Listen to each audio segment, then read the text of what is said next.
भजन एक परमात्मा का। देवताओं का अस्तित्व नहीं है। भगवान राम ने जब दर्शन दिया काकभूषण को, काकभूषण बड़ा आश्चर्य में पड़ गया। मेरे ऐसे निकृष्ट कौए पर भी भगवान ने कृपा की, क्या सचमुच दर्शन दे दिया। तो उनको समाधान करते हुए भगवान राम ने कहा, काक एक पिता के विपुल कुमारा, हो ही पृथक गुणशील आचारा। कोई तापस कोई पंडित ज्ञाता, कोई धनवंत शूर को उदाता। एक पिता के बहुत से लड़के हैं, अलग अलग गुणशील और स्वभाव के हैं। कोई तापस, कोई ज्ञाता, कोई धनवान, कोई शूरवीर, कोई दान दाता, और कोई सर्वज्ञ। धर्मरत कोई सब पर पित ही प्रीति सम होई। कोई धर्मज्ञ है, कोई धर्म में अनुरक्त है, और सब पर पिता की समान कृपा रहती है, समान एक जैसा भाव रहता है। उनमें से कोई ऐसा भी है, इन गुणों में से उसमें से कोई गुण नहीं है, किंतु एक गुण है, पिता का भगत है मन कर्म वचन से। को पितु भगत वचन मन कर्मा, सपने जानन दूसर धर्मा। मन कर्म वचन से पिता का भक्त है, सपने में भी दूसरा धर्म नहीं जानता। सो सुत प्रिय पितु प्राण समाना, यद्यपि सो सब भांति अयाना। वो पुत्र पिता को प्राणों के समान प्यारा होता है। हालांकि सब गुणों से हीन है, न धनवान है, न शूरवीर है, न गुणवान है, न कोई गुण नहीं। केवल मन कर्म वचन से पिता का भक्त है, वो प्राणों के समान प्यारा होता है। इस उदाहरण से समानता करते हुए प्रभु ने कहा, यही विधि जीव चराचर जेते, त्रिजग देव नर असुर समेते। अखिल विश्व यह मोरी उपाया, सब पर मोरी बराबरी दाया। इसी प्रकार चराचर में जितने जीव है, यही विधि जीव चराचर जेते। चराचर के जीव कहाँ रहते हैं? त्रिजग, तीन जगत अर्थात तीन लोक। तीन लोकों के प्रमुख नागरिक कौन? त्रिजग देव नर असुर समेता। उन्नत लोक के नागरिक देवता, मध्यम के नर मनुष्य, निकृष्ट लोक के असुर। त्रिजग देव नर असुर समेता, अखिल विश्व यह मोरे उपाया। ये विश्व है, मेरा उत्पन्न किया हुआ है। सब पर मोरी बराबरी दया, सब पर मेरी बराबर दया है, न कोई बड़ा है न छोटा है। तिन महु जे परिहरि मद माया, बजहि मोहि मन बचे रुकाया। इनमें से जो मद माया का त्याग करके मन कर्म और वचन से जो मुझे बसता है, पुरुष नपुंसक नारीवा जीव चराचर कोई। सर्व भाव भज कपट तजी, मोहि परम प्रिय सोई। संपूर्ण भाव से बसता हो, पुरुष हो, नपुंसक हो, नारी हो, नर हो, चराचर में कहीं जन्मा हो, कुछ भी कहलाता हो, संपूर्ण भाव से बसता है तो मुझे परम प्रिय है। और यदि मेरी भक्ति नहीं तो ब्रह्माई क्यों न हो दो कौड़ी का। तो भक्ति विहीन विरंची किन्न होई, सब जीवहु सम प्रिय मम सोई। भक्ति के हीन है, भक्ति से हीन है तो देवता नहीं देवादि देव विधाता क्यों न हो उतना ही प्यारा जैसे जीव सब। देवता सृष्टि का एक स्तर का जीवन है। विधि प्रपंच गुण यव गुण साना, दानव देव ऊंचे अरु नीचू, अमीय सुजीवन माहुरु मीचू। दानव है, देवता है, ऊंचे नीचे, अच्छा जीवन अमृत में, अमीयसु जीवन माहुर मीचू, दुखद जीवन, स्वर्ग नरक अनुराग विरागा, निगमागम गुण दोष विभागा, ओ विधि प्रपंच गुण यव गुण सना। ये स्वर्ग है, ये नरक है, ये दानव है, ये देव है, दिन है, रात है, सुख है, दुख है, ये विधाता का प्रपंच है, गुण और अवगुणों से सना हुआ है।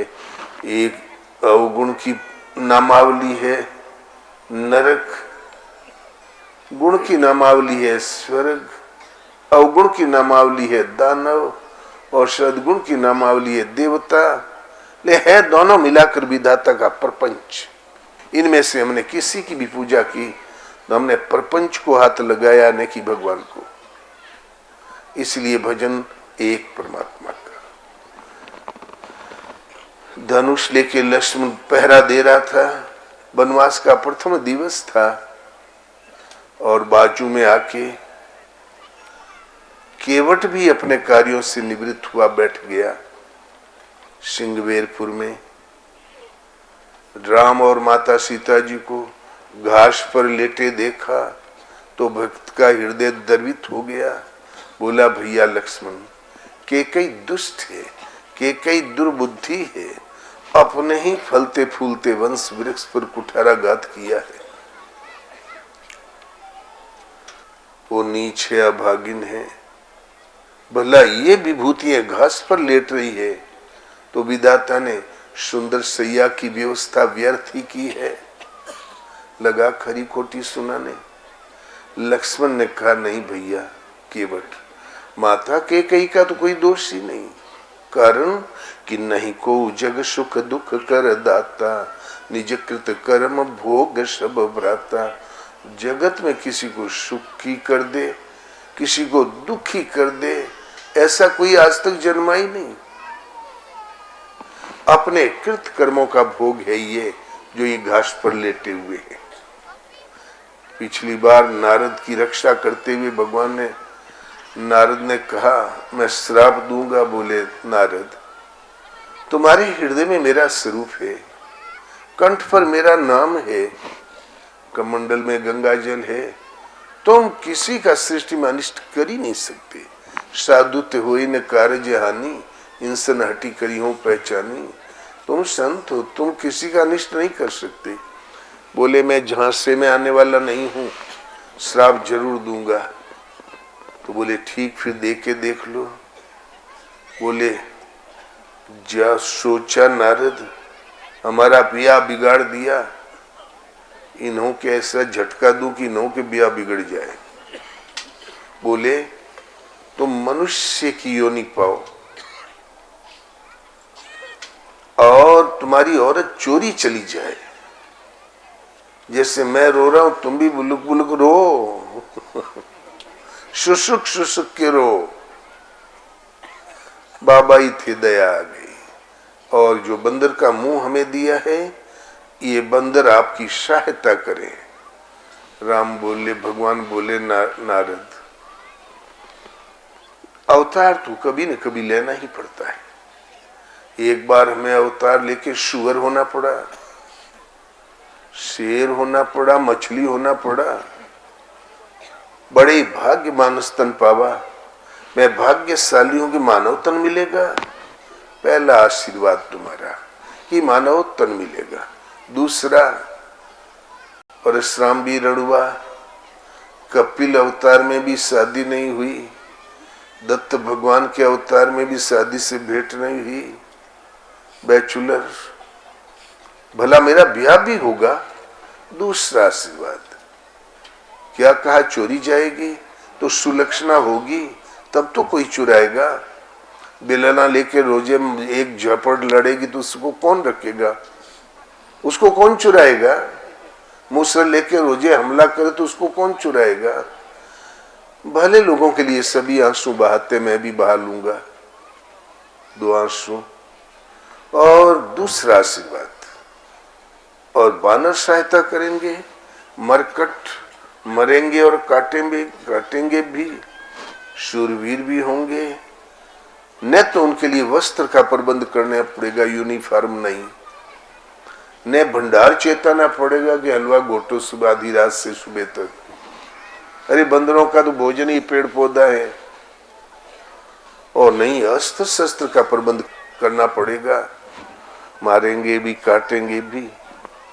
ऐसी फौज न भूतो न भविष्यति, कभी पूर्व में हुई है न भविष्य में होने की संभावना है। नारद, तुमने श्राप नहीं दिया, हमें बहुत बड़ा आशीर्वाद दे दिया। मानव तन ब्याह भी होगा और फौज बे पैसे की। तब नारद ने सोचा, देता हूं श्राप, हो जाता घूम के आशीर्वाद। तब चरणों में गिर पड़े, पाहि माम शरणागतम। भगवान, मेरी बुद्धि भ्रष्ट हो गई है, मुझे कुछ अपना पराया नहीं दिखाई देता, मेरी रक्षा कीजिए भगवान, मैं आपकी शरण हूं। ओ तब हरि माया दूर निवारी, नहीं तो रमा न राज कुमारी। भगवान ने हरि ने माया का पर्दा हटा दिया। वो राजकुमारी भी नश्वर और लक्ष्मी जी भी नश्वर, शाश्वत सत्य तत्व कुछ और आगे जब उस पर दृष्टि पड़ी, तब नारद बोले, प्रभु मैं तो नष्ट हो गया था, बाल बाल बच गया, मिर्खा हो मम श्राप कृपाला, तो मम इच्छा कह दीन दयाला। नारद, मेरी इच्छा थी, तुम पर आपत्ति आने वाली थी, ये भोगदंड तुम्हें भोगना ही था। तू मेरा भगत है अंतरंग, इसलिए तुम्हारा हिस्सा हमने भोग लिया और तुमको बचा लिया। भगवान भक्त की रक्षा करते हैं, उसके संस्कारों की रील भी अपने ऊपर ले लेते हैं। तो इन्होंने नारद को वचन दिया कि नारद वचन सत्य में करी हूं, इसीलिए घास में लेटे हैं। आगे और भी कुछ घटने वाला है। ये जो सीता जी चोरी भी जा सकती, लक्ष्मण को मालूम था घटनाक्रम।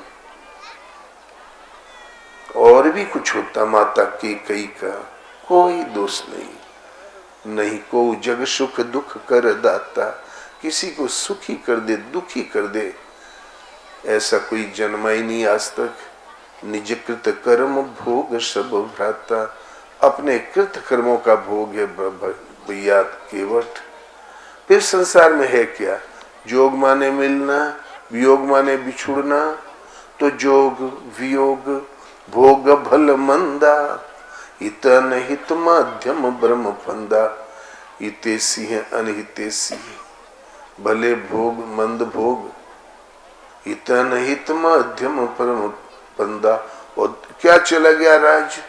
धरणी धरती, तो धरणी धाम माने घर, धरणी धाम धन पुर परिवारू, स्वर्ग नरक जहाँ लगी व्यवहारू। देखिए सुनिए गुनिए मन माही, मोह मूल परमार्थ नहीं। इनके विषय में देखना, स्वर्ग और नरक, धन धाम पृथ्वी, इनके विषय में देखना। नरक तो नरक कौन देखता है, स्वर्ग के विषय में भी देखना, स्वर्ग और नरक दोनों के बीच में देखना, सुनना, मन में विचार करना, गुनना, मोह का मूल है, परमार्थ कदापि नहीं। और मोह सकल व्याधिन कर मूला, तिनते पुनि उपजहि बहुशूला। संपूर्ण भव व्याधि का मूल मोह है, जिससे अनंत शूलों की सृष्टि होती है। सारी व्याधियों का मूल है मोह, और मोह का भी मूल है कि स्वर्ग के विषय में कहना, सुनना और विचार करना, परमार्थ कदापि नहीं। भला परमार्थ है कहां पर? तो सखा परम परमार्थ एहा, मन क्रम बचन राम पद नेहा। हे सखे, परम परमार्थ, परम धन अर्थ शाश्वत धन की प्राप्ति का स्रोत इसी में है कि मन कर्म वचन से राम एक परमात्मा के चरणों में प्रीति। यदि उन चरणों में प्रीति नहीं तो जोग कुजोग ज्ञान या ज्ञानो, जहां न राम प्रेम पर धानु। यदि उन चरणों में प्रीति नहीं तो आंख मूंदा करो, कपड़े रंगा करो। जोग नहीं कुजोग है, ज्ञान नहीं अज्ञान है, धर्म नहीं अधर्म है। परम परमार्थ एक ही दिशा में है। मन कर्म वचन से एक परम प्रभु के चरणों में प्रीति।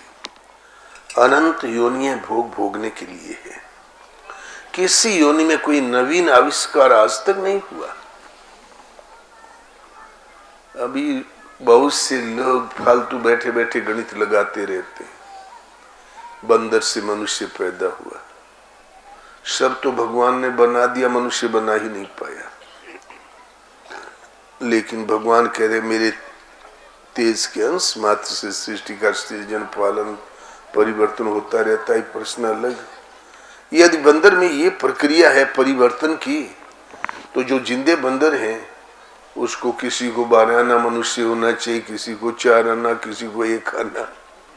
किसी में तो परिवर्तन नहीं दिखाई देता, तब बंदर से मनुष्य कैसे हो गया? ये तो उटांग पटांग संसार में चलता रहता है।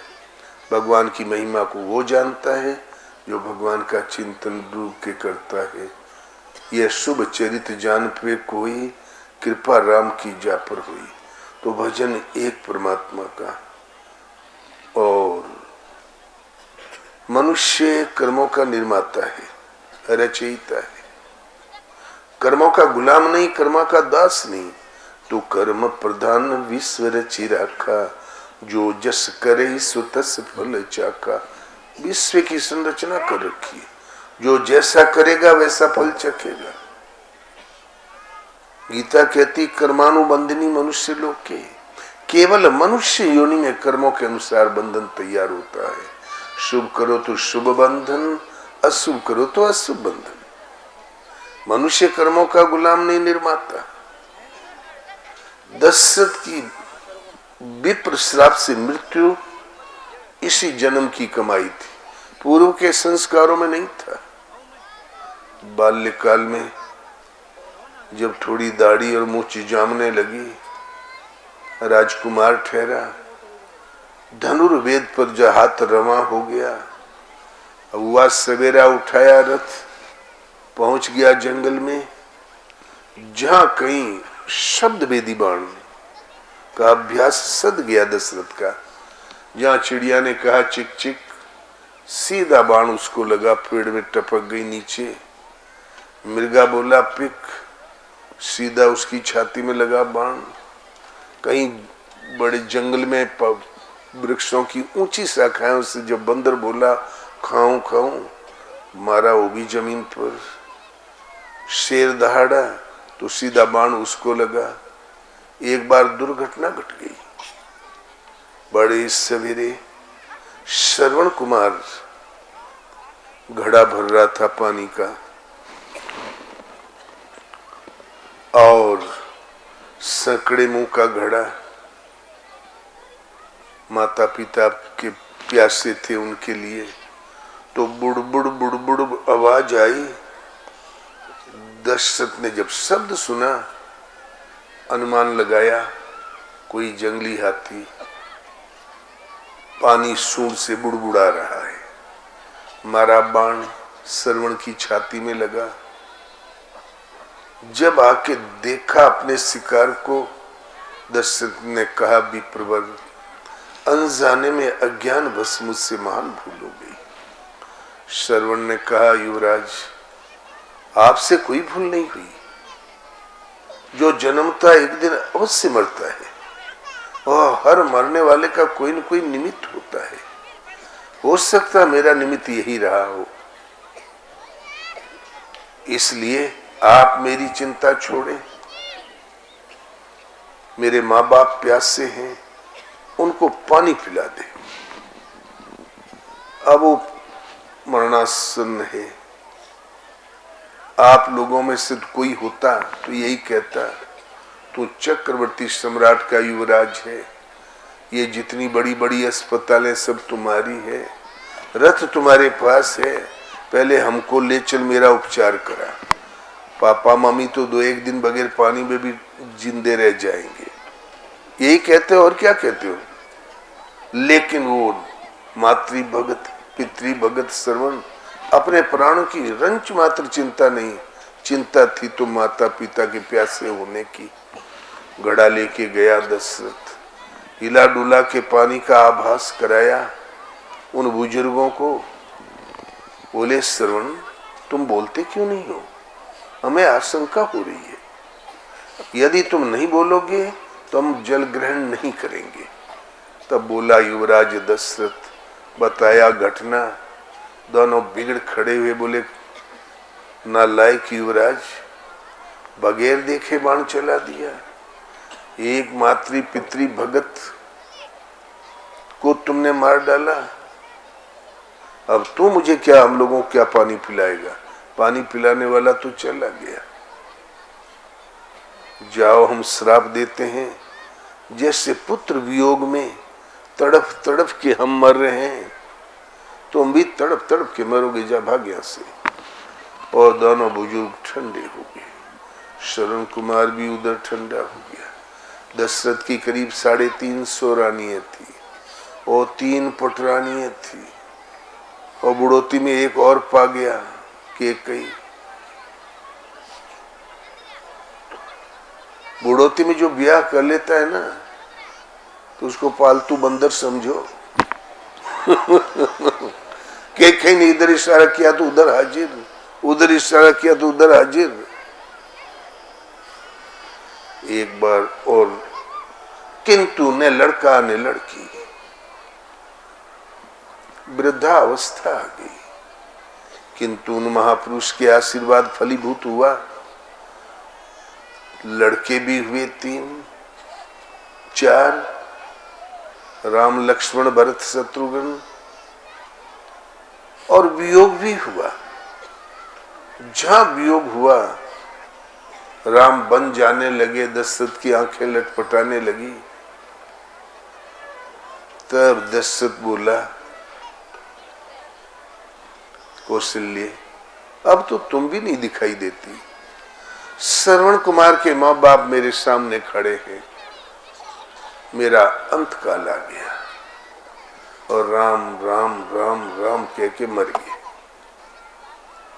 उन लड़का लड़की थे ही नहीं, लेकिन उनका आशीर्वाद था कि पुत्र वियोग में तड़प के मरोगे।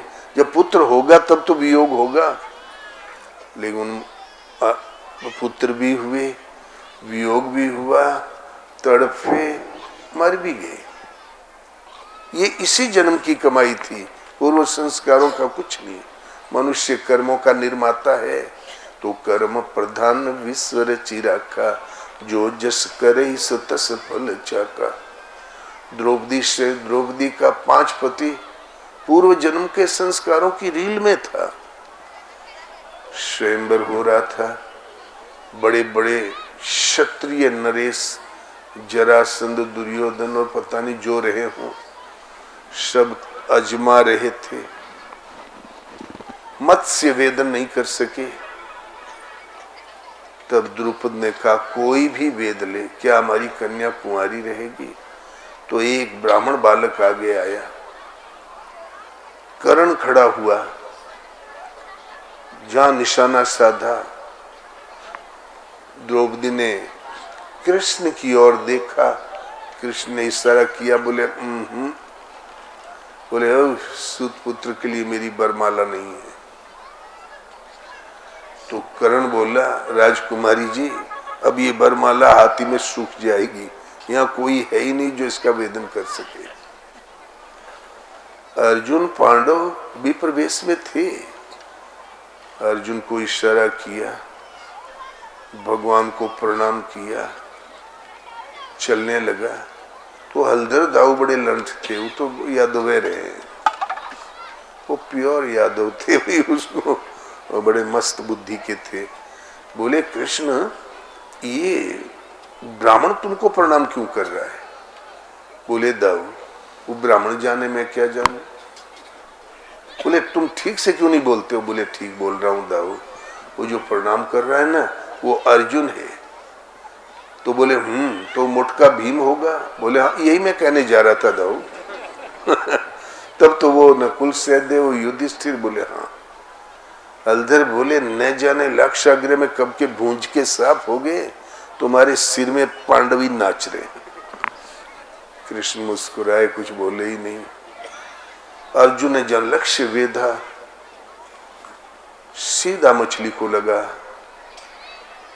द्रौपदी जयमाला लेके आई, पड़ गई। राजा लोग भड़क गए, हम क्षत्रियों के होते हुए ब्राह्मण नहीं वेद सकता। थोड़ी झड़प हुई, वो प्रश्न अलग। भीम ने शल्य को उठा के फेंक दिया, 100 चक्कर लगा के बेहोश कर दिया। अर्जुन ने दिव्य अस्त्रों से कौरव सेना को एक घेरे में डाल दिया। लेके जब कुंती के पास पहुंचे, माताजी आज बहुत उत्तम भिक्षा मिली है।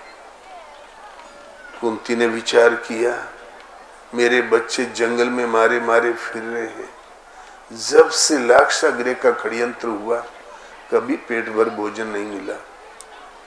कदाचित आज उत्तम भिक्षा मिल गई तो पांचों भाई आपस में बराबर बांट लें। मैं वृद्धा माल खा के क्या करूंगी। माताओं का बहुत प्रेम होता है, लड़के दिखाई भर पड़ जाए तो चाहे भूखी हो तब भी नहीं खाएंगी। बोले बेटा पांचों भाई बराबर बांट लो। चुप हो गए दोनों, अर्जुन और भीम। तब कुंती ने घूम के देखा तो वो कन्या खड़ी थी। बोले भीम ये देवी कौन है? बोले कामपल्य की राजकुमारी द्रौपदी। अर्जुन भैया ने जीता है।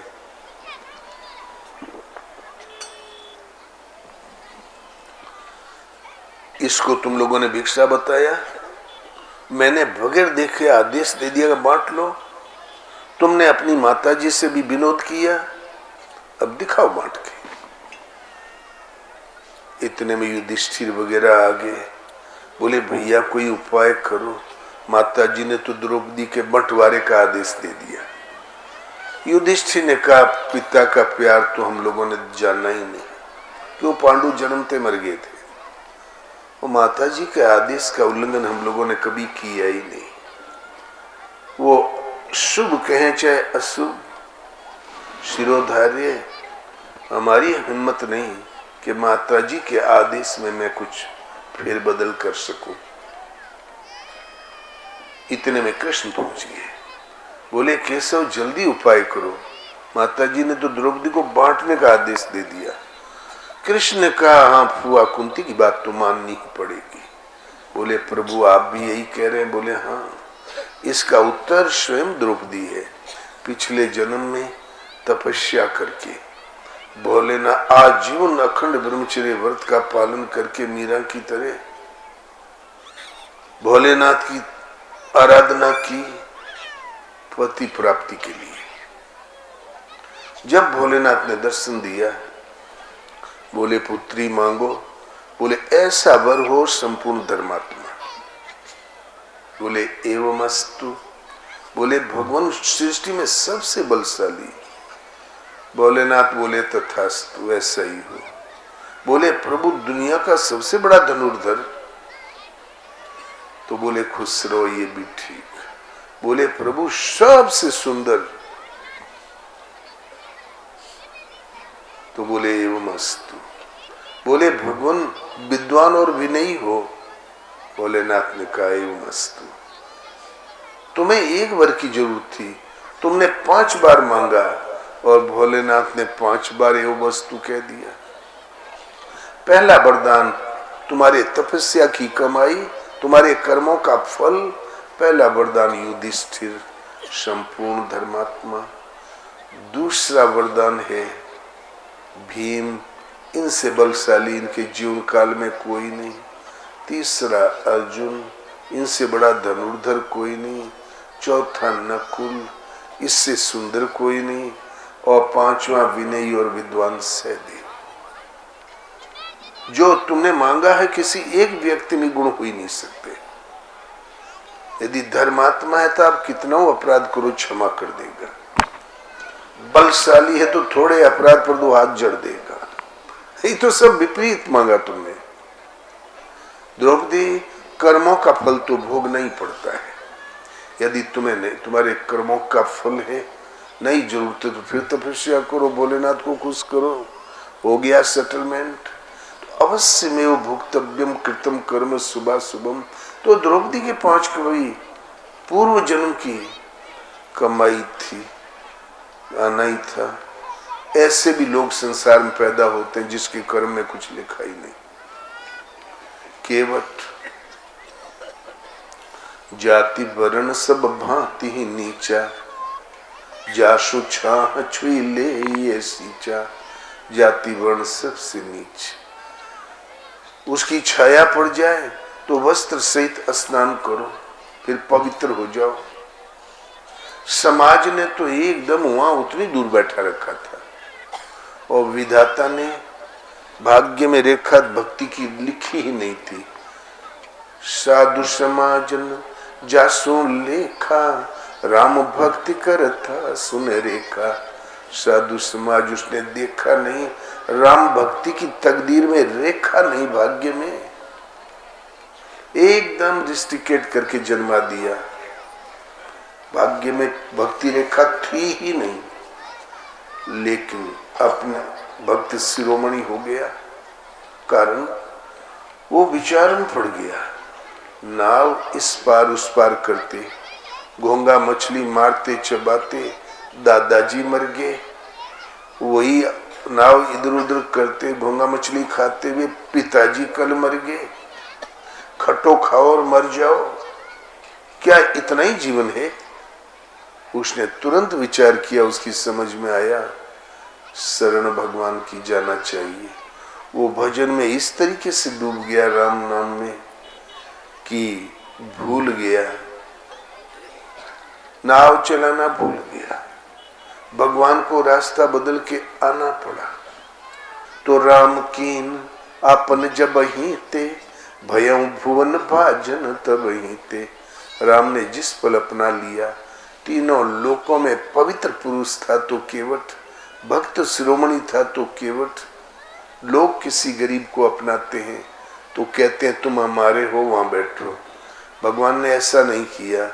तुम मम प्रिय भरत सम भ्राता, तात रहूं पुरयावत जाता। तुम मुझे उतने प्रिय हो जितना भाई भरत। मेरा घर नमारापुर तुम्हारा है, आते जाते रहना। वशिष्ठ गले मिले, भरत के बाजू जब जब केवट आओ तो कुर्सी केवट की भी होती थी। तो ये तकदीर में तो भक्ति थी नहीं, भक्त शिरोमणि हो गया। मनुष्य कर्मों का निर्माता है, और इसलिए बुद्ध में चक्रवर्ती होने के चिन्ह थे, वो काट दिया और भक्त शिरोमणि हो गए। हिटलर के तकदीर में वो ज्योतिषाचार्य ने कहा उनके पापा से, इस लड़के के तकदीर में खास कुछ नहीं है, हाँ कमाए खाएगा। हिटलर गया चौके में भंडार घर में, छुरा उठा लाया, जापान में छुरे होते हैं अंदर, और ज्योतिषाचार्य के पेट में खोसते हुए बोला इससे लिखा जाता है। वो 5-6 साल का लड़का, हाँ पिता और ज्योतिषाचार्य बहुत हंसे, बोले अरे इसको ज्ञान है कि हम तकदीर लिखने की बात कर रहे हैं। उस समय उसने हंसी में टाल दिया, लेकिन बड़ा होके हिटलर ने छुरे की नोक से अपनी तकदीर लिख लिया। सेकंड वर्ल्ड वार उसी हिटलर की देन थी। समुद्र किनारे भगवान राम की छावनी पड़ गई, बांदरी सेना। विभीषण भी लात खा के रावण की आंख से सीधा चला आया। बंदरों ने कहा प्रभु जानी न जाई निशाचर माया, काम रूप के ही कारण आया। निशाचर की माया समझ में नहीं आती, पता नहीं किस काम से ही आया है। ऐसा करे इसको कैद में बंद रखे। विविध प्रकार के सुझाव आए। राम ने कहा नहीं, जो सभी ते आवा सरनाई, रखी हूं ताहि प्राण की नाई। भयभीत होकर वास्तव में शरण आया है तो मैं अपने प्राणों के समान इसको रखूंगा। विभीषण को गले लगाया, समुद्र की रेणु का बालू उठाया और लंका की गद्दी पर अभिषिक्त कर दिया। आओ लंकेश। तो बोले प्रभु लंकेश तो रावण है।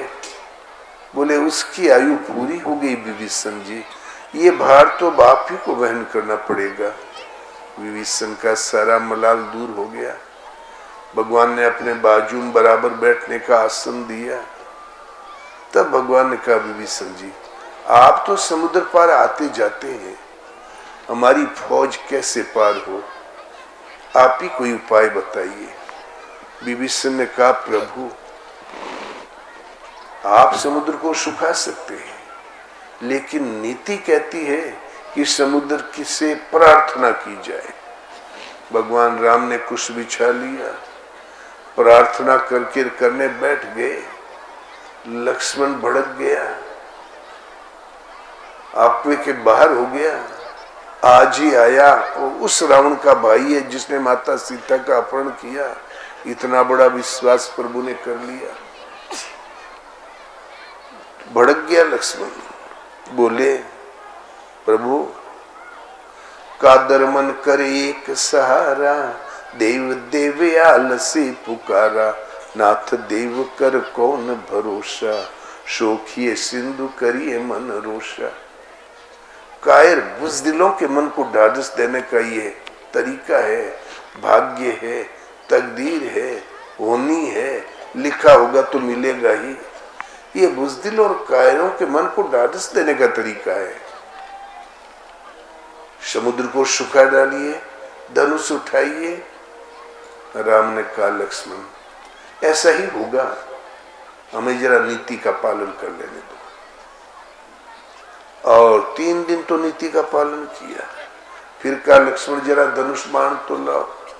जहां अनुसंधान किया बाण, अग्नि बाण, तो समुद्र हाथ जोड़ के खड़ा हो गया। बोले प्रभु आपने आराधना की मैंने नहीं सुना, ये जड़ स्वभाव आपका दिया हुआ है, उससे मैं विवश था, मैं तो अवश्य सूख जाऊंगा। प्रभु कोई उपाय बता दो तो। बोले सखे इस समय देखते उन्हें चारों तरफ परिस्थितियां हैं, मैं परिस्थितियों के मध्य खड़ा हूं, तुम कोई उपाय बता दो। तो भगवान नल और नील 2 बंदर है, पुश्तैनी इसमें गुण है, पत्थर ला के दीजिए और समुद्र पे सेतु बना दीजिए और पार हो जाइए। अब बंदर आके देने लगे, पहाड़ का पहाड़ लाके जिसको छू दे वो तैरने लगे। नल और नील, सेतु तैयार। राम जी ने भी एक कंकड़ उठा के फेंका समुद्र में तो डूब गया। तो बंदरों से कहा क्यों रे, तुम लोग डालते हो तैरता है, मैं समुद्र में डालता हूं डूब जाता। बोले हाँ भगवान आप जिसको छोड़ दोगे वो जरूर डूब जाएगा, आप जिसको छोड़ दोगे वो जरूर डूब जाएगा। सेतु तैयार। वास्तव में ये तो सेतु अवश्य बना, लेकिन शास्त्र 2 दृष्टियों से लिखा जाता है। एक तो इतिहास को कायम रखना जिससे लोग पूर्वजों के पद चिन्हों पर चल सके और मर्यादित सुख में जीवन जी सके। किंतु केवल मर्यादा पूर्वक जी खा लेने से, आयु का दिन पूरा कर लेने से कल्याण संभव नहीं है। इसलिए दूसरा दृष्टिकोण है अध्यात्म। हर जीव माया के आश्रित है, जैसा चाहती माया नाचना चाहती है। माया के चंगुल से निकाल कर आत्मा की अधिकृत भूमि में खड़ा कर दे। आत्मा माने परमात्मा, वो परम तत्व परमात्मा उठाए बैठाए उनके संरक्षण में चलते हुए उन परम का स्पर्श कर ले। दर्शन, स्पर्श और प्रवेश पा गया तो अध्यात्म की चरमोत्कृष्ट अवस्था अधिकतम सीमा है। 2 दृष्टियों से ही ये शास्त्र लिखा गया है। संसार ही समुद्र है। भव सिंधु अगाध पड़े नरते, पद पंकज प्रेम न जे करते। अथा भव सिंधु में वो लोग पड़े हैं जो परम प्रभु के चरणों में प्रेम नहीं करते, प्रीति नहीं करते, सुमरण नहीं करते। तो नाथ नाम तब सेतु, नर चढ़ भव सागर तरे। नाम ही सेतु है। हर पत्थर पर नाम लिख दिया गया। मनुष्य की हर श्वास पत्थर है। काम क्रोध मोह लोभ राग द्वेष अनंत इच्छाएं वासनाओं से सनी हुई श्वास निकलती है। हर संकल्प वो बहुत समुद्र में डुबाने वाली होती है। हर संकल्प राम नाम से युक्त हो जाए, अंकित हो जाए तो सेतु तैयार। नाम ही सेतु है। नल और नील, नाम और नियम। आपके हृदय में नाम जब नियमित रूप से संचालित हो जाता है तो सेतु तैयार। और ये सेतु तब जितना सशक्त था आज भी उतना ही सशक्त है। सबको नाम जपो। जब ये प्रत्येक श्वास पत्थर है, जड़ है, डुबाने भव सिंधु में डुबाने वाली है, भव सिंधु की अभिवृद्धि करने वाली है। जब राम राम राम से हर संकल्प अंकित होके निकलेगा तो सेतु तैयार। नाथ नाम तब सेतु, नर चढ़ भव सागर तरही। मनुष्य भव सागर पार हो जाता है। लोग, बच्चे लोग जब पढ़ाई का समय आता है तब तो गटर मस्ती करते हैं। बहुत पढ़ाओ तब भी 2-4 नंबर कम, फेल भी हो जाते हैं। और जो बड़े हो गए, शादी विवाह हो गया तो माता पिता को दोष देने लगते। माता मीरा इस पर निर्णय दिया कि मत दीजो मावड़ली ने दोष, कर मारी रेखा न्यारी न्यारी। भाई रे एक मायड़ रे बेटा चार, चार नारी करनी न्यारी न्यारी। भाई रे पहलो राजा जी रे दरबार, दू जोड़ो हीरा पारखी। भाई रे तीजो बजारारी हाट, चौथोड़ो फेरे पूनिया। भाई रे मत दीजो मावड़ली ने दोष, कर मारी रेखा न्यारी न्यारी। अगले पद में कहते हैं एक गाई रे बछड़ा चार, चारारी करनी न्यारी न्यारी। भाई रे पहलो सूरज जीरो सांड, दू जोड़ो शिवरो ना दियो। भाई रे तीजो घाणी वाला बैल, चौथो बन जारो ला दियो।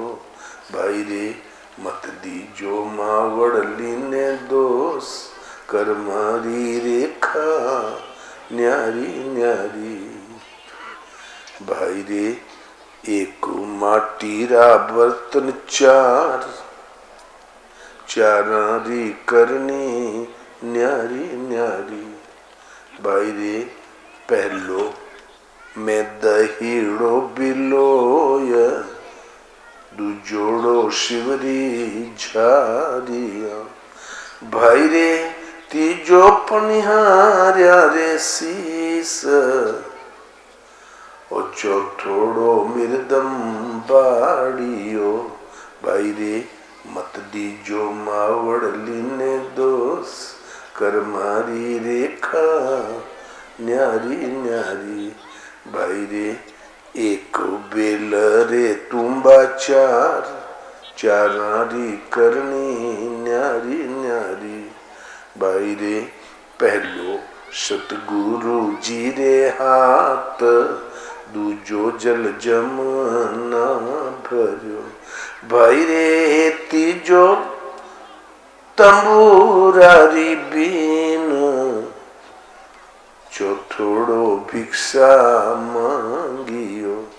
भाई रे मत दीजो मावड़ली ने दोष, कर मारी रेखा न्यारी न्यारी। माता पिता को दोष मत दो, मातृपक्ष से पितृपक्ष को बिल्कुल दोष मत दो। कर्मों की रेखा न्यारी नारी, भाग्य की रेखा अलग अलग दिशा में चली जा रही है। जैसे एक ही माँ के 4 बेटे, पहलो राजा जी रे दरबार, राजा के दरबार में सेनापति हो गया, मंत्री पद पा गया। दूसरी श्रेणी का भाग्य, दू जोड़ो हीरा पार की। दूसरी श्रेणी का भाग्य उस भाई का, उस बालक का है जो हीरों का पार किए। जैसे अमरा राम जी है, वहां यही करत है बैठ के, उदेड़ गुण कुछ तो कर ही रहे। भाई रे तीजो बजारा री हाट, नोखा के सेठ होंगी तरह। कोई धनिया बेच रहा, कोई कपड़ा बेच रहा, कोई दवाई बेच रहा है। और चौथोड़ो फेरे पूनिया, पहले जब चरखे चलते थे घर घर में, अब भी यहाँ चरखा है, थोड़ी दूर में शाम को देखने चलेंगे तो पुनीपुर माई लोग सूत काटती हैं, गांधी जी काटते थे। तो उस रुई के फाहा करके ऐसे ऐसे बटके रखते हैं, सोफा बना दिया, चाराना मिल गया, शाम भरे में पेट जियाए भरे का मिल गया। एक भाई राजा के दरबार, दूसरा भाई हीरा पर की, तीसरा बाजारों याद, चौथा एकदम मजदूर। फेरे पुनिया हमारे बनारस में टपका काटते रहते हैं कालीन का, ऐसे ऐसे ऐसे। इसलिए अब माता पिता ने इनका क्या बिगाड़ा, ये तो होनी पीछा कर रही है। इसलिए मत दीजो मावड़ली ने दोष, माता पिता मातृपक्ष पितृपक्ष को दोष मत दो। ये जो तुम जो हो रहे हो, ये तुम्हारा कर्म पीछा कर रहा है। कर्मारी रेखा न्यारी न्यारी, भाई रे एक गाई रे बछड़ा चार, चारारी करनी न्यारी न्यारी।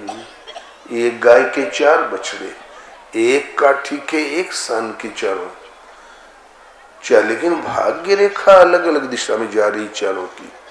पहलो सूरज जीरो सांड, दू जोड़ो शिवरो नांदियो। ये पहली श्रेणी का भाग्य उस बछड़े का है, सूरज का सांड। यहाँ सूर्य सांड दागते नहीं, सूरज का डब्बा बना दिया लाल करके लोहा, और फ्री घूम रहा है। उसका जो बैल तन मिला है, उसकी सारी खूबियां उसमें होती है। सैकड़ों गायों में फ्री घूम रहा है, हर खेत उसी की बपोती है। लोग मार सकते हैं लाठी से, बर्छे से नहीं, स्वच्छंद घूम रहा है। दूसरी श्रेणी का भाग्य शिवरो नांदियो, शंकर जी का नंदी। बनारस में ये प्रथा है, कोई बछड़ा छोड़ दिया भोलेनाथ शिव के नाम पर कि भोलेनाथ सवारी करें।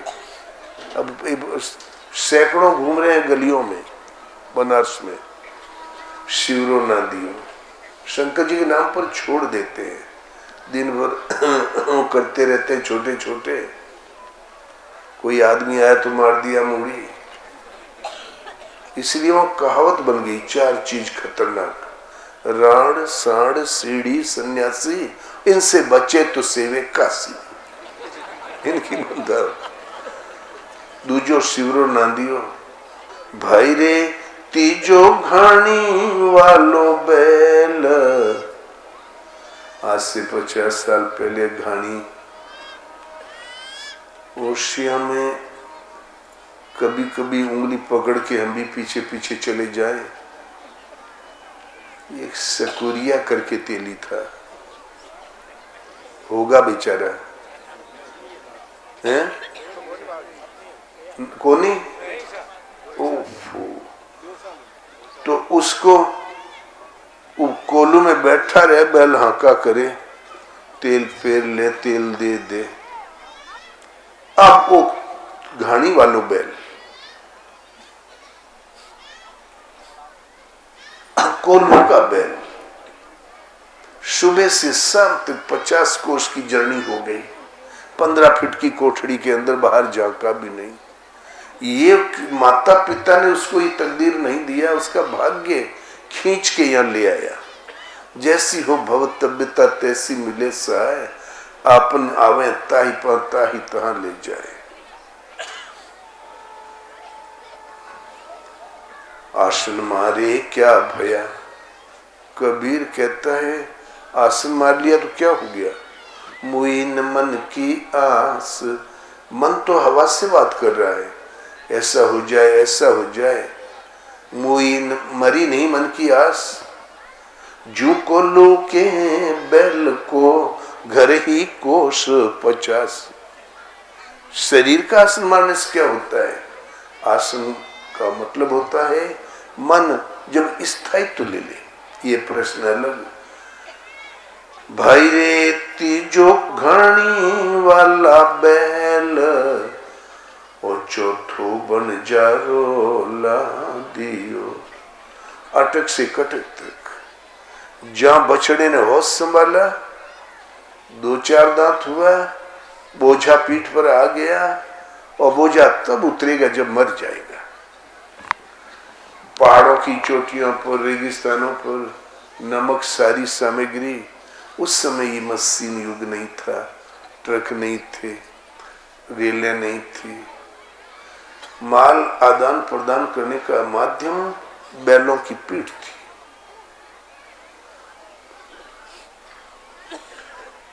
तीजो घानी वाला बैल, और चौथो बन जा रोला दियो।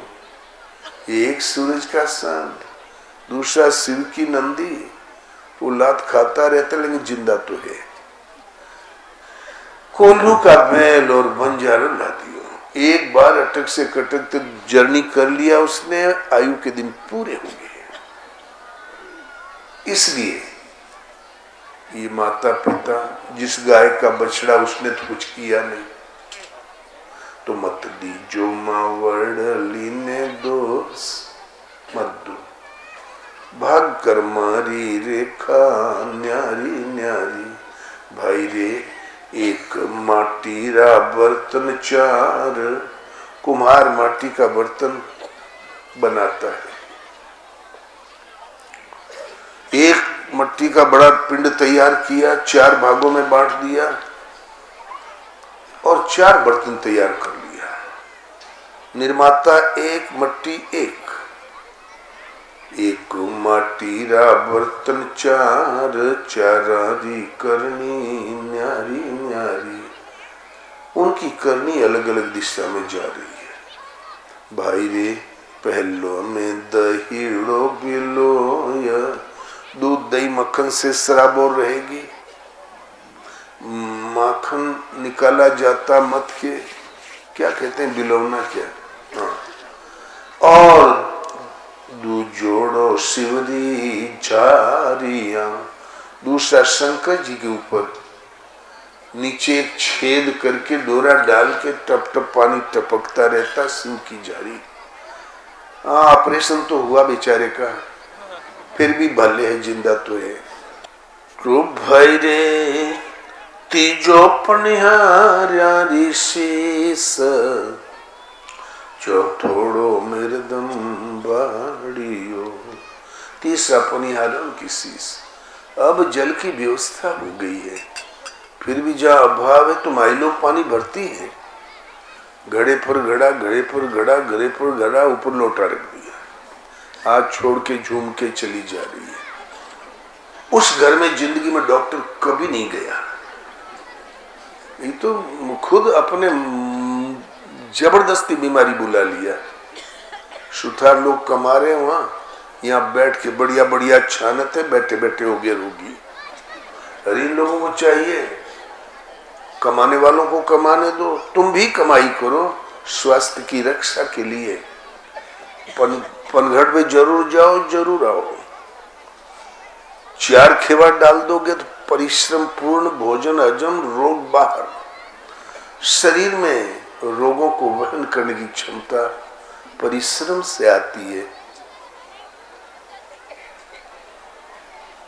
और हीरालाल जी, सुखदेव जी, माई की कोई बीमारी है?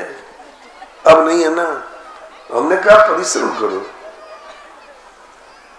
और चौथोड़ो मृदम बाड़ियो, वो शौच जाने का लोटा बाड़ियो,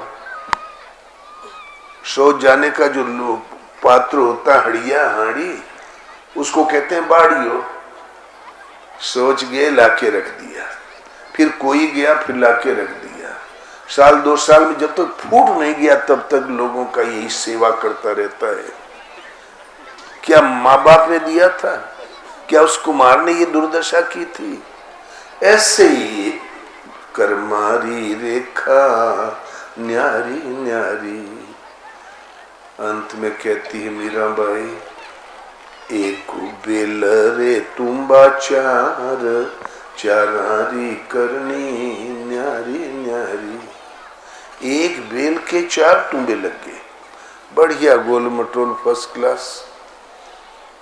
4, किंतु चारों की माना कि एक ही बेल के हैं, एक ही जैसा पानी खाद मिला है, लेकिन चारों की भाग्य रेखा अलग अलग दिशा में ले जा रही है उन्हें। तो पहलो सदगुरु जी रे हाथ, सर्वोपरि भाग्य उस तुम्हें का है, गुरु महाराज के हाथ में है। दूजो जल जमना भरो, दूसरी श्रेणी का भाग्य उस तुम्बे का है जिसमें गंगा जल जमुना जल भर के घर में रख देते हैं। लड़का पैदा हुआ तो 4 बूंद उससे निकाला, इस पानी में डाला तो सब गंगा जल हो गया, छिड़क भी दिया, नहला भी दिया।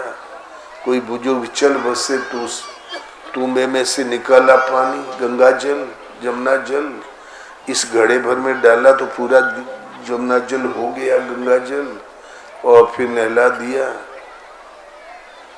दूजो जल जमुना भरो, इसका भी भाग्य अच्छा भला, गंगा जमुना जल तो भरा है।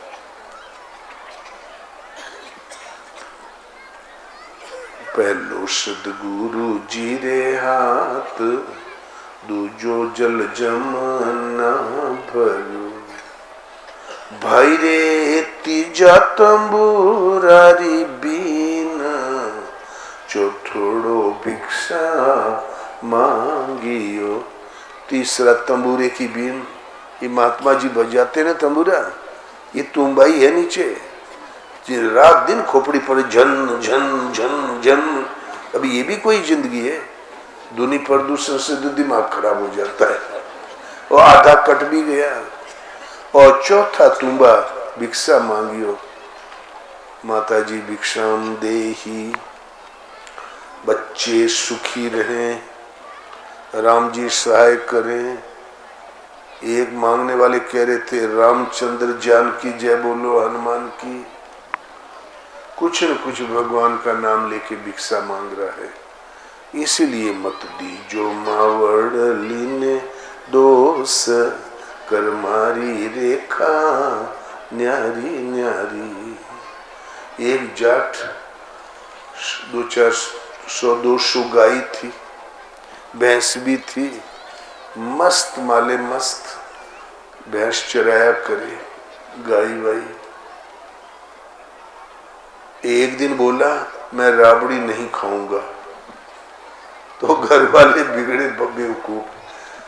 राबड़ी, मट्ठा, दूध, यही तो धन है, ये तो भाग्यवानों को मिलता है कायदे से। राबड़ी नहीं खाएगा तो क्या मालपुआ खाएगा? हंसी में टाल दिया। 10 दिन सहन किया, फिर बिगड़ा, बोले देखो मैं राबड़ी नहीं खाऊंगा। फिर लोगों ने कहा अरे अरे सनक तो नहीं गया है, ये तो भाई शक्रम तक्रम सक्रम दुर्लभ, ये मट्ठा राबड़ी देवराज इंद्र को भी दुर्लभ है। देवराज इंद्र को दुर्लभ हो चाहे न हो, हाँ, बम्बई वालों को तो दुर्लभ है ये। साला पाउडर का दूध, पाउडर का खोवा, पाउडर का क्या। तब उसको बड़ा गुस्सा आया, उठाया लाठी, गाय छोड़ के जहां का तहां भग गया। 3 दिन 3 रात दौड़ता ही रह गया। तो एक जगह पहुंचा, एक ठाकुर साहब का साफ सुथरा घर था। पहुंचा, सबसे राम राम किया। तो बोले भाई तुम कौन? बोले मैं जाट हूं, चौधरी हूं। कहां से आए? बोले फलाने जिले में फलाना गांव। अरे वो तो यहाँ 100 कोस है।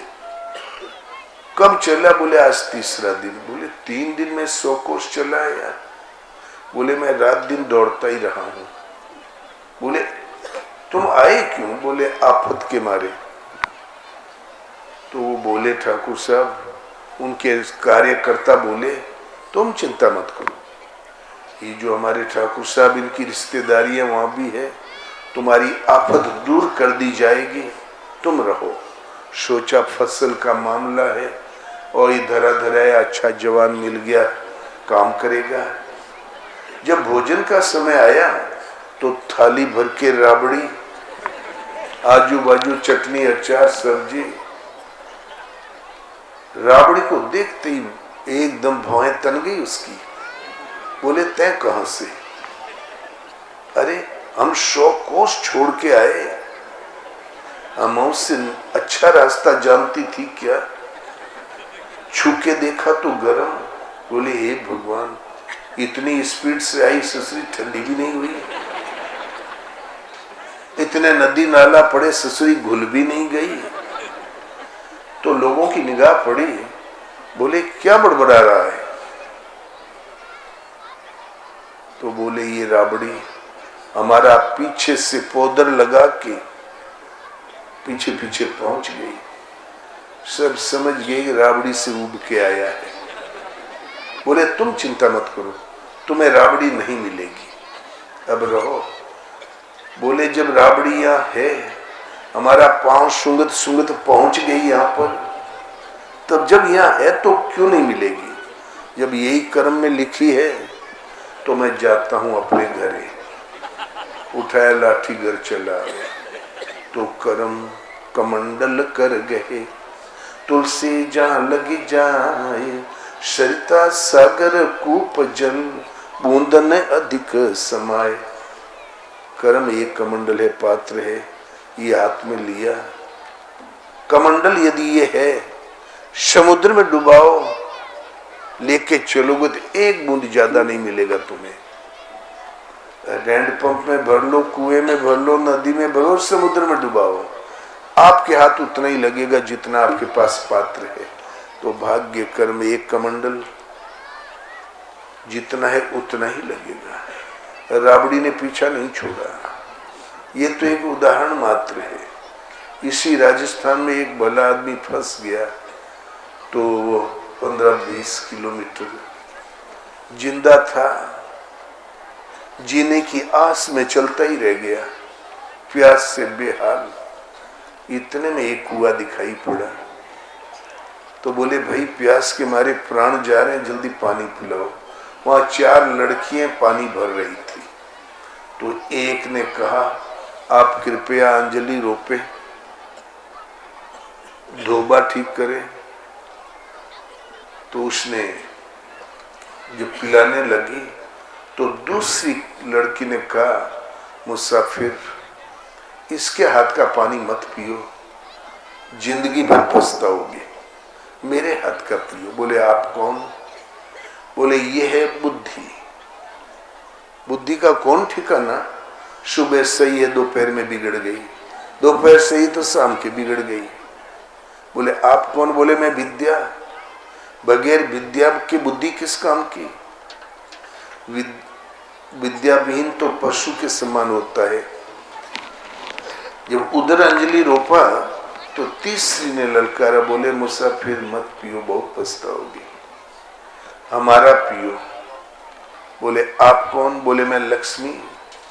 बड़े बड़े विद्वान धनपतियों के यहाँ रात दिन MBA MCA करके कंप्यूटर चलाते रहते हैं, सैकड़ों बिरला बिरला क्या नहीं लगे रहते हैं सब बड़ी जगहों में।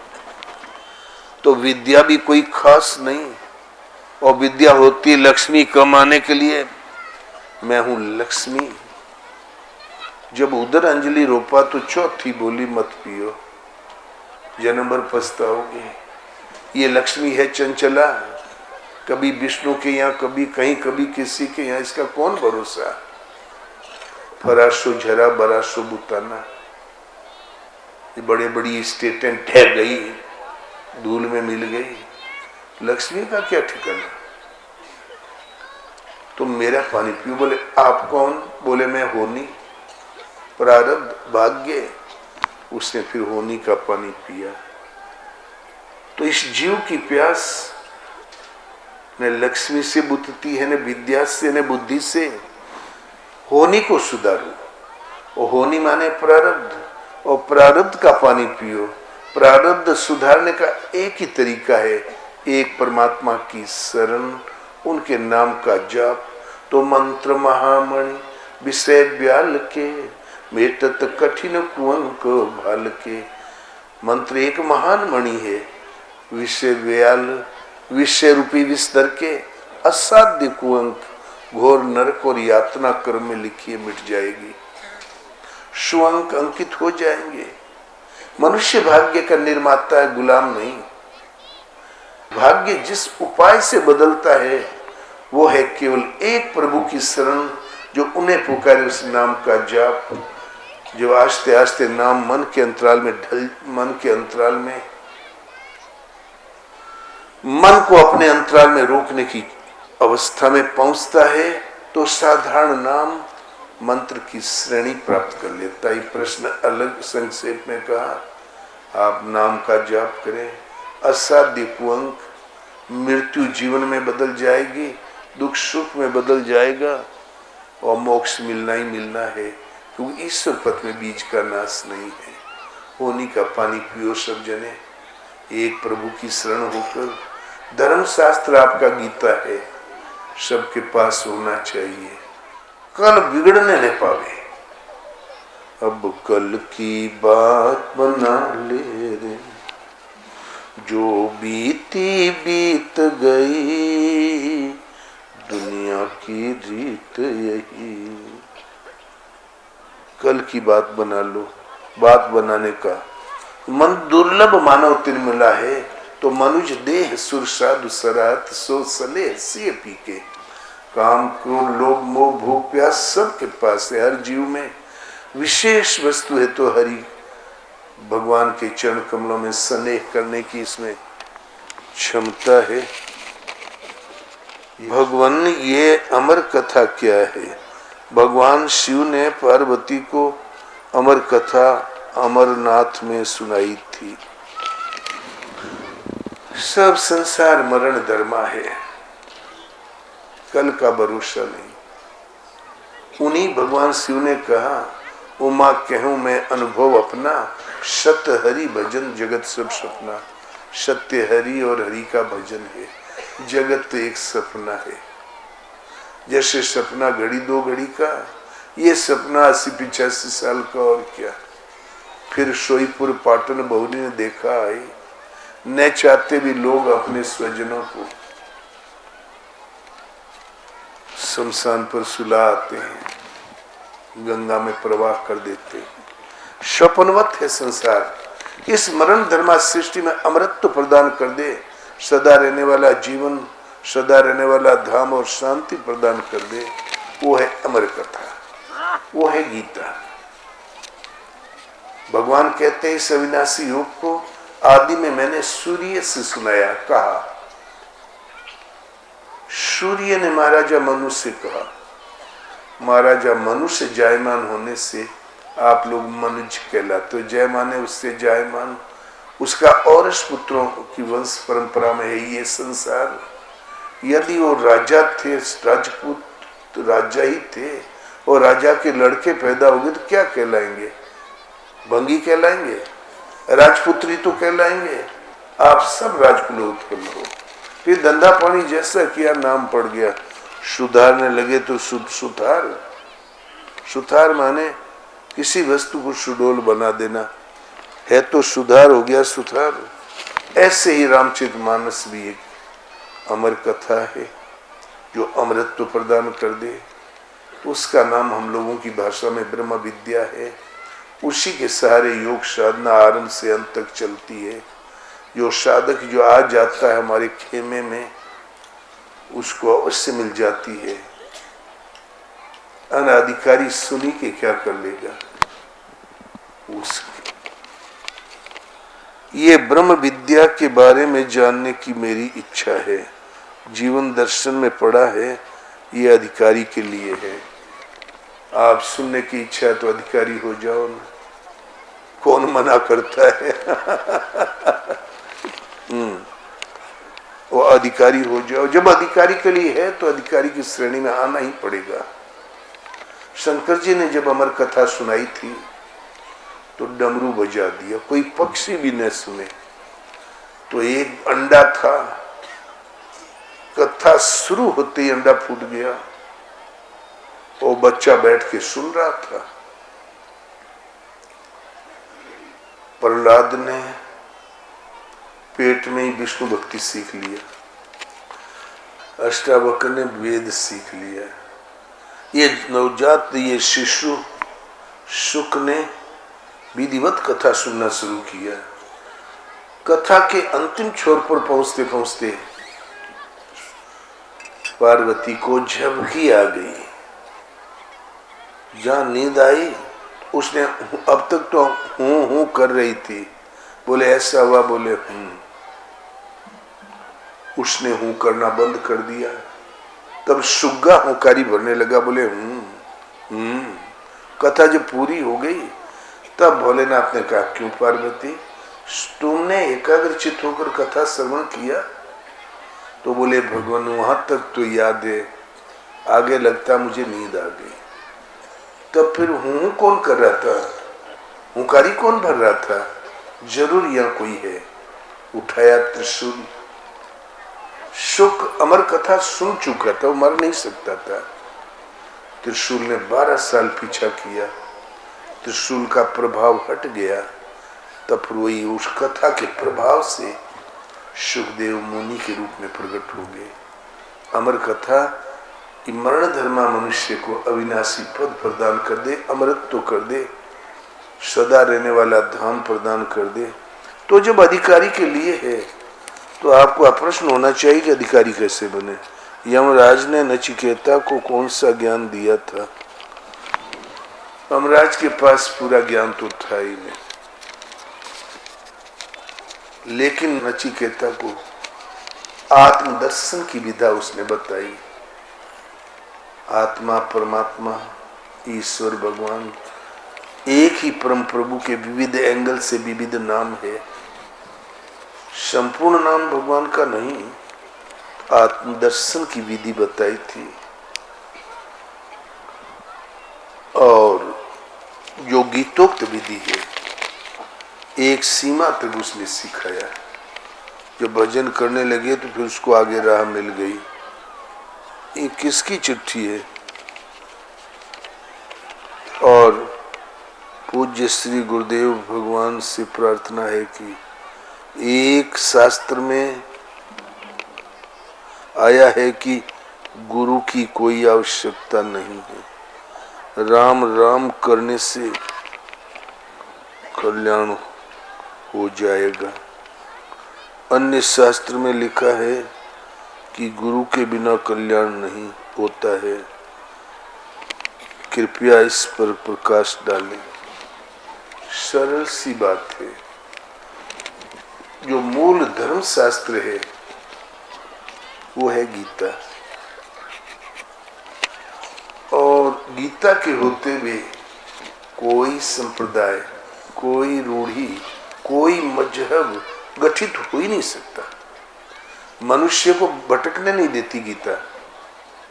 किंतु जब रूढ़ियां पैदा हुई थी पेट पोषण को लेकर,